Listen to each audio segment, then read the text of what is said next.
Well, I guess I can use this time to talk about the shortcomings of science and why it's an old epistemology that is eventually going to collapse.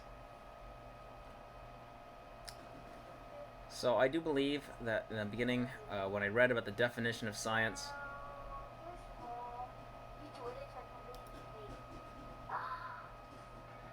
when I read about the assumptions that science makes, it assumes the universe is orderly.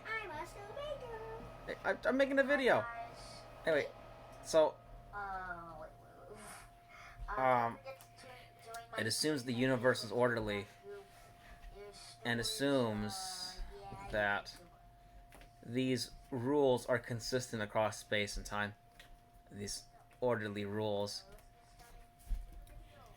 And so what I realized is if something cannot be repeated, it cannot be part of science. And if something is inconsistent, it cannot be part of science.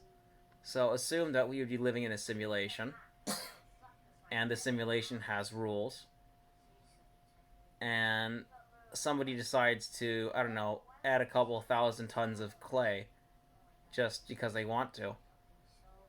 Well, according to science, even if that was the case, it would never fit within that framework because it's simply not within the framework to do so. Because it would violate uh, the constancy nature of science itself. And so this is when I started to kind of doubt what science is. Actually, I started to doubt science, and it couldn't explain my psychic powers. But that's for another story. So I think we as a species are starting to come back to trying to understand reality outside these scientific constructs, creating these pseudo New Age spiritualistic tendencies to try to get around these things. And you see a lot of terms like quantum mechanics getting mixed in there. It's kind of a little bit extra. Uh, yeah, so I think we're due in for a big paradigm shift. Where we're gonna really stop using science. Another thing that science does is it's highly deconstructivist. So this idea in science that everything can be broken down, like how you can take apart a clock, look at all the gears, and figure out how it works together. But if you look at what we've built, and I'm going to use AI as an example, but there's a lot of examples before and after. It'll come after AI and before it. Or we've built these things, we didn't even understand how they work.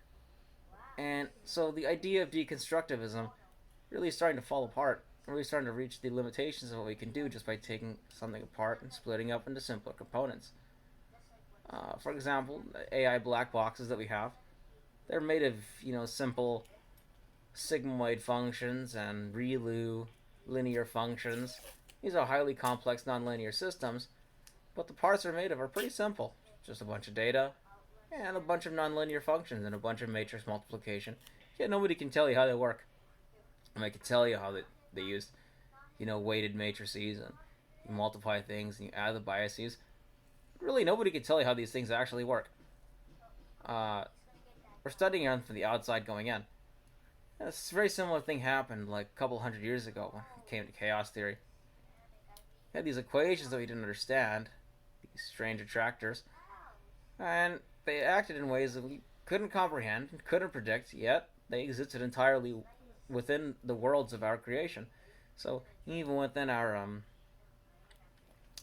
the world that we created, the world of math, which existed entirely, of our creation, we still couldn't predict what would happen inside.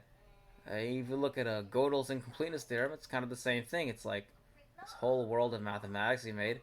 Yeah, we made mathematics. We made all the axioms. We made all the theorems. We can't even understand what the hell it's doing. And so, that's what I'm kind of saying, like, this scientific deconstructivist mentality, it's going to have to go, and it's going to have to be superseded by something else. Another thing I don't like about science is this whole tree falls in the forest, no one will hear it kind of mentality. Uh, Science, a lot of the times, assumes that you can create this kind of objective observer that exists outside the experimental setting. And it's like, no matter what, the experimentalist is always going to be part of the experiment, whether in the form of they're the ones who created the experiment or whether the ones who was observing the experiment. And in the smallest scales of reality, when it comes to, atoms, you get these quantum mechanical effects where the very process of observing something ends up disturbing the system to the point where you completely annihilate its initial state. Therefore, it kind of becomes a bit impossible to observe in perpetuity. So, I mean, I feel like we were also another dead end there, where What's it's your like, favorite color? huh? Your favorite color? Like if you're gonna make it on my skin, just make it black. No. My favorite color is blue, though. Okay, cool. Just make it black, though. Why? I want black. Yeah, black. You want a little blue? Oh, black. So cute. Tiny, no, just So black. little. Just black, black. Very, very dark blue, I then. want to be able to see this. Black.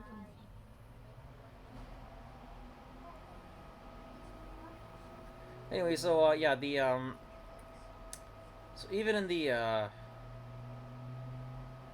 confines of the system that we create ourselves, what was I saying? Oh yeah, so the science has this idea that you can somehow separate oneself from the experiment. And we've made great strides in that. We create these double-blind studies where we're able to eliminate bias. We create these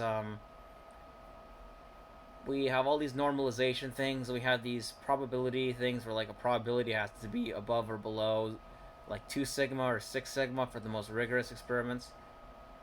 But really, there is no real way for an experimenter to isolate themselves from the experiment totally. At the core, an experiment will always have a piece of the experimenter in it. The data is always going to have a tiny shard of a human soul. And because of that, you really can't call it objective or neutral. And that's also trying to kick us in the butt, too. We're thinking that these scientific policies, they're made without bias. You turn them around, you say, oh wait, these scientific things that we're discovering, they do have bias in them. It's because they're running straight into these problems where they try to separate, the experimental world and the rest of the world, and it's like, no, there's just one world. I'm opening my eye a little bit. I know. I'm liking it. I'm done. That's why I think science is eventually going to be superseded by something else, something that's in between empiricism, but also religion and faith and belief. I think we're due for something like that. Because right now, happen, it needs to be. Science doesn't, huh? Maybe it needs to happen to like reconstruct the world. Yeah, that's what I'm saying. Yeah, we need a mental construct that can take empiricism and faith in the same kind of same kind of framework. Okay. Oh, it's in my eye. I know.